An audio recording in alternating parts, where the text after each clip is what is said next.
He said, if you're going to follow me, if you're going to be a man like me, you got to pick up your cross. That's what he said. Hey, what's up, guys? So glad y'all joined us again today for the Kingsman podcast. Man, I hope y'all have been listening. If you haven't caught up on our last couple of sessions, I hope you go back and listen, because I've been having my good man right here, good friend Micah Hickman with us. And he's a father of 3 and a husband. And, you know, me and him talk all the time about different things we face as men. And so we've been sharing some really good things. He's been helping me out, so I know he can help you out. And we know that's all from the Lord, and we want the Lord to bless us. So this is our Kingsman podcast, which is part of our men's ministry here at Resurrection Life. And we want to talk about some solutions for you today. You know, we started off talking about how we get hyper-focused on problems. And so last time we talked about how we can detach, that even when we feel like we've been wronged or we're in an argument, whether it's at work or at home, and we get in that argument, we talked about the power of being able to detach from that, and not just hyper-focusing on the attack, on the weapon, on the person, what they're doing to me, and getting the right perspective. That's right. And man, that was some good stuff. We could talk about that for a while. I mean, dude, that could be 5 more episodes. Really good. No doubt. We might end up doing a series, but we want to focus on solutions for you guys out there, and get focused on the solution. And we know that solution is Jesus. We understand that He's the perfect man. And so He showed us, you know, we can just say, oh, it's Jesus. And I think sometimes when you hear that, you might even I don't want to hear it, because it just sounds cliche. But really, He didn't just preach to us, He showed us. We can make those same adjustments in our life because He lives in us. And so we just working out what He's putting in. And so we focus on Him. And I say it all the time, Mike, I'm like, man, if you really want to have victory in your life, there needs to be a cross, right? Yeah. A man should have a cross. He said, if you're going to follow me, if you're going to be a man like me, you got to pick up your cross. That's what He said. So whether it's at work or at home, I'm always, from my own life, I'm always like, man, is the cross in my home? Does my kids, does my wife, do they see a cross? Yeah. So what does that look like? Well, one of the first things I think about, and that's what I'm talking about today, is extreme ownership. And you know, that's basically that's a pride swallowing siege right there, man. You know, that's a loaded one. Yeah, I mean, but I want to share a personal testimony about that. You know, I mean, first, before I do, just thinking about Jesus when He said, "I will become sin, even though I have no sin and no sin. I will become sin for them and for us." I mean, Jesus, when He took a cross, which gave victory, that's what the cross is a symbol of. It doesn't seem like it at the time. Yeah, it's attacks. It's me getting hit in the face. That's right. It's the enemy coming at me. That's right. It's people who I loved running away from me and forsaking me. People not appreciating me, spitting on me. I mean, all the things that we feel, because that's what the enemy wants to do to any man who's trying to bring victory. That's right. But understanding that in the end, this cross will bring victory. So certain principles of that was what Jesus said. He said, I'll take up this cross, even though it ain't even my sin. I mean, how many times we're like, man, I ain't even do this. But Jesus said, you know what? Even though I didn't do it, I'm not just going to call 10,000 angels. Enough's enough. That's right. He said, I'll take it. I'll put it on me. That's right. What you did wrong, I'm going to put it on me. And that's what great leaders do. I think they own it. So I'll share. Let me ask, because you said earlier, and I think this is, I grew up in church, right? I mean, church was and so carry your cross. You got to carry your burden, right? You carry your cross. And so I just want to bring it real, to make it real. Yeah. Like, what are you carry your cross? You said carry your cross. Whose cross is it? Your cross that you're carrying? Is it yours? Is it Remo's cross? Am I supposed to carry Micah's cross? Right. Like when we say carry the cross, as a guy, as a man, that's good. That's a good question. Family, whose cross am I supposed to carry? Right. Well, that's a good question. I don't know if you ask him or if you want to answer the question. No, I'm asking you. I believe it's the cross God gives me. You know, it's not just, what my own faults, my failure, what I've done, like that's what I have to carry.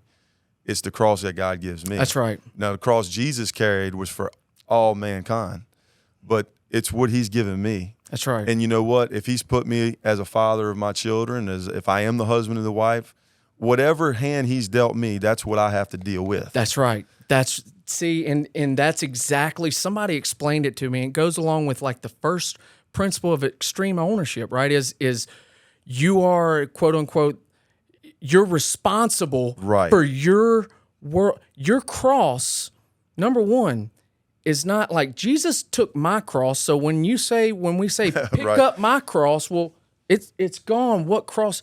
Bingo. You said, what hand did he deal you? Wife, child. My cross is my responsibility to make sure I raise right, men. man. That's right. Come on. Of Christ, and a daughter who, I mean, let's be honest, I grew up with boys. I have no idea about girls. No, I mean, they cry. Look, I know. I'm the same way. Bro, it's different. I got 2 of them. My cross is, am I making my wife what her end result should be? Yeah. And see, Yeah. now that changed, now, because you are responsible for how your wife turns out. No doubt. And that is scary. He called on That Adam. that is scary. He might have took the first bite, but he called on Oh, Adam. ain't no Adam was doubt. responsible. But you know the reason why is Yes. because he's called us as men to be the leaders. Yes. You know, and that's part of leadership. I think sometimes, man, as leaders, if we're not careful, we get in this mindset of like, hey, this is what you need to do. And it's good to lead in the sense of having direction and know, but we want to just command and we Yeah. expect to obey. And the problem with that is sometimes is we're just looking at what they're doing wrong and we're not taking it on ourselves. So when we talk about ownership, I want to share a testimony about that. Yeah. So me and my wife, you know, we're both Christians at the time. I'm fairly new Christian, you know, and we have my boy Cooper and Madeline. She's pregnant with Madeline. We're building a house. So at this time, we're staying at my in-laws. You know, I'm living with the in-laws. So that's tough in itself. Okay, I'm building a house, okay. and I'm building the house myself and working 2 jobs and staying with my in-laws. Very stressful time, very, very tough time. And so my wife, honestly, I've been blessed to have a great wife, but just it doesn't matter how good a wife you have, how good a husband you are, you're going to have arguments, you're going to have altercations. It doesn't matter. Well, with the stress and everything going on, things were just, man, it was getting so hectic. And we were arguing all the time. Yeah. And she wasn't used to that. She didn't grow up with that. So it just seemed like there was altercation after altercation. Then I have things with my mother-in-law and things with my kids because what they're doing with the kids. And I'm staying with them. So, man, one day, I mean, we got into this argument. And for her, she'd never seen it like that. So just having an altercation, she thinking like, are we going to have a divorce? Right. Like, and for me, it was very extreme. But that in her mind, this isn't working out. Yeah. So, you know, we had a huge fight. So I go over to the house that we're building, and I'm working on the stairs, man. I'm cutting treads and I'm doing stuff, and I'm just kind of angry. And I'm talking to God. And I'm like, why am I even building this house? Why even have this? This is pointless. Yeah.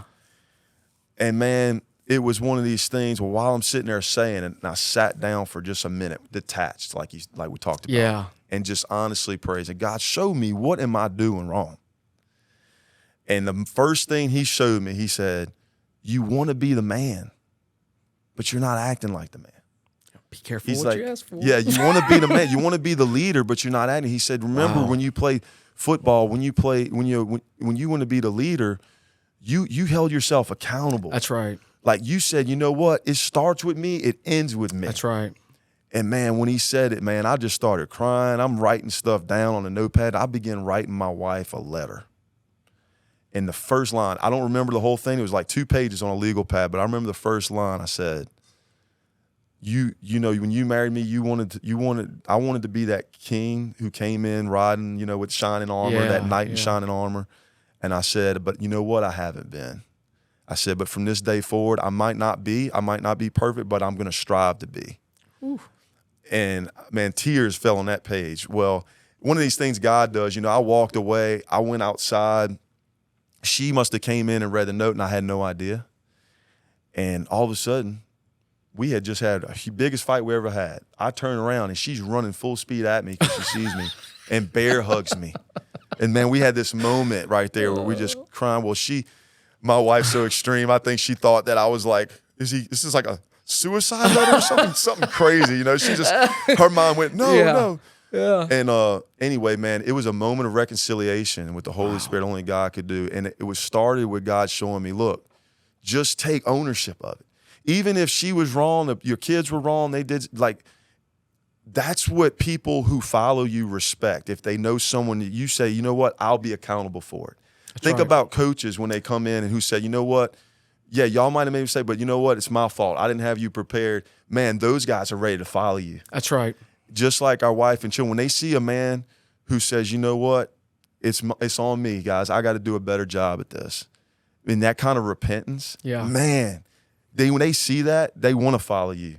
It's one of those things where when they know your heart, like it's one of those things coaches used to say, right? They don't care how much you know until you know they know how much you care. Right. And one of the things that I love, like Coach LeCompte, who I worked with, he changed my entire perspective of work life, especially coaching, is two things. Like, number one, if it goes bad, it's always us first, because they are just a physical representation of our contemplation. Right. That's true. And so when he said it like That's that, good.